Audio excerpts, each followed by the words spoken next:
Hi guys, this is a video I've been meaning to do for a while. It's something I've got not just personal experience in terms of from Jaden, but also obviously being a hairdresser. It's something I've become kind of quite a specialist in, and obviously being mobile makes that a bit easier. So children with sensory processing disorder or just generally petrified of hairdressers, particularly boys, which I mean, it's a lot obviously more sensory to boys because it's their scalp rather than obviously if a girl's got longer hair then it's not so scalp orientated. So yeah, just a few tips of what I find helps Jaden. Well, yeah, we'll get on to what helps Jaden at the end, but what helps my clients first of all, and then how Jaden copes. So over the years, I've had a fair few anyway, but then since I've become mobile, it's kind of been something that I've become almost specialised in, and I got recommended locally to anybody that's child's really, really phobic of the hairdresser.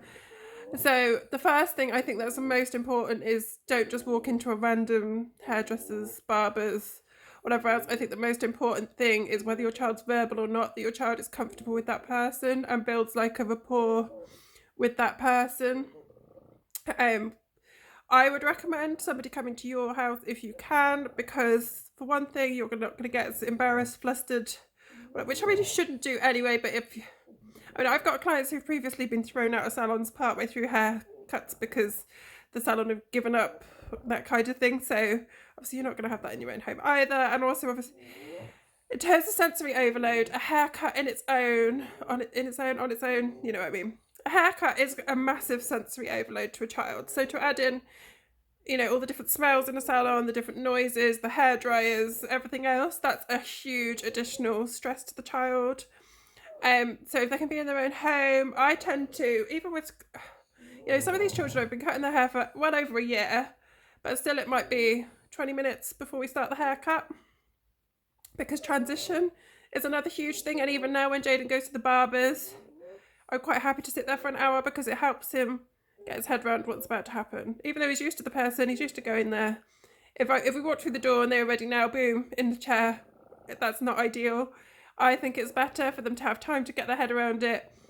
You know, just having a chat with them, everything else, and then you gradually, when they're ready, I mean, they might not, you know what I mean. Once they're distracted, they're into something, maybe toys on the table, tablets, you know, watching whatever it might be, Peppa Pig, trains, whatever it might be, you get them distracted. Now, actual sensory wise, a huge thing that like people think I'm crazy for is I don't use a comb. And I think most parents are like, what? Like most hairdressers probably the same. I realised fairly early on when I was going to one little boy that he was thinking that the scissors were touching his head. And it's not, it's the comb, but obviously it's quite sensory that the comb, you know, if you're using the comb to take a section, you're using the edge of the comb against the scalp, that can be a very sensory experience. And to them, you know, you're cutting their head open as far as they're concerned. So I only section with my fingers. I tend to cut hair wet if we cut like damp. I have parents who have a hand here because again, you know, tiny little specks of hair falling that you would never even, you know, we wouldn't even think about. So to some sensory children can be really distressing. Even seeing it falling, feeling it across their face, anything like that, and the same across the back of the neck. Tend to find around the ears is obviously the most sensitive, so I tend to try and leave that till last. Which I mean, some people say the other way around, some people say get the worst over first, but and my other big tip is there have been times, particularly with this child that I'm thinking of, where we've only done 5 snips. So if you can, I know you're kind of thinking, go once every 6 months, scalp them as short as you can and then leave it as long as possible. I don't recommend that. I recommend when you're first starting out to have the haircut every 3 to 4 weeks. I know it's traumatic, but it will get gradually easier. And if you can, the first couple of times, don't do anything drastic, because then if you get to a point where you stop partway through, you can't really tell. So we have had that quite a few times where I've maybe cut not one side and left the other, but maybe done the back and a snip across the front and not cut any of the rest of it. But because it's not been a major difference, we can kind of get away with that, and it's what they're kind of happy with. What other sensory bits are there? I can't think. Yeah, they're the main ones that I don't use a comb. If I'm using clippers, I did a non-verbal teenager the other day, and one of the main things I do with him was offer him the clipper. Not literally he's going to grab them and do it himself, but that they can touch the clippers. I know the barber's done the same with Jaden before, that they could kind of touch the clippers, they could kind of get used to the idea, and then obviously again it's not as scary a thing.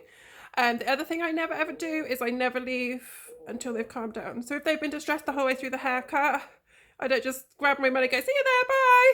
I will stay until the child's calmed down, because I don't want their memory of me to be a negative one. Does that make sense? So like by the time, it might take them 5-10 minutes to calm down, but they know, you know, I'll show them, I put the scissors away, now we're just going to play, you can show me your trains, we can do whatever. But it's quite an important part of building that relationship. And that little boy in particular that I'm thinking of, he will always say, nobody else cuts my hair, because as much as he doesn't like me doing it, for anybody else to do it would be like a million times more stressful to him. So on to Jaden. So anybody else's child, I'm not brutal. I'm not like hold him down and, you know, some people are just hold him down, get it done. And we have done that with Jaden in the past, but that would have me almost in tears. I hate doing it.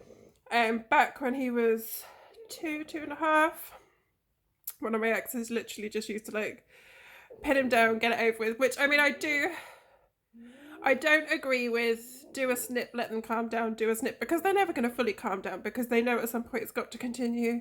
So I do think just push through and get it done. But yeah, when it's Jaden, I almost get upset, even if someone else is restraining isn't really the right word. It practically is the right word. But if somebody, you know, if he sat on someone else's lap and I'm trying to cut his hair, I end up stopping because I get upset. So now he goes to a barber's, and the only reason he will go to that barber's is because they've got one of those cars that he can sit in. So rather than just a normal chair, it's like his electric riding car, but it's a actual hairdresser's chair. So because he's got one of those, and that's obviously his obsession, it's cars, he'll quite happily sit in that. But he will only have, I don't know why, he will only have a male barber. So there was one guy that he'd had like 3 times. And he was amazing with him, because when he first started going, he would always talk to Jaden before it was Jaden's turn. So when he's cutting other people's hair and things like that, we're sat waiting in the queue, and he'd always just turn around and keep checking on him and just sort of chatting to him. And that's really good in terms of the transition and the kind of relationship building. And when we've kind of always said to him, oh, it'd be quicker because it's the lady ready to do it now, he's always been like, no. But then we went in a couple of weeks ago, and there was a different man in there, and he let him do it. So I don't know why. Yeah, he obviously thinks men should have their hair cut by men. But what works with Jaden is, and this probably would not work for all children, but with Jaden, he has to put on a brave face in front of people. Like if it's just me and I'm trying to cut his hair, he's screaming, he's lashing out and everything else. And he's the same with his toenails. He'll let his granddad cut his toenails, and he'll let these 2 guys cut his hair. And I can see that he's in almost like, not pain, but like just cut, you know, his shoulders are hunched, and he's like, you can see in his face is all screwed up and everything. But he won't express that he's distressed, because he feels like he has to be brave, because there's other men in the barbers, which, I mean, it tends to come out an hour or 2 later that he'll have some kind of meltdown, but while he's in the barbers, he feels like he has to, not that it's nice, it's not nice to see him obviously distressed, but it gets us through, because he'll kind of really tense, but he doesn't get visibly distressed in the barbers, whereas if it's mummy at home, I can't get anyone near him with the clippers anymore.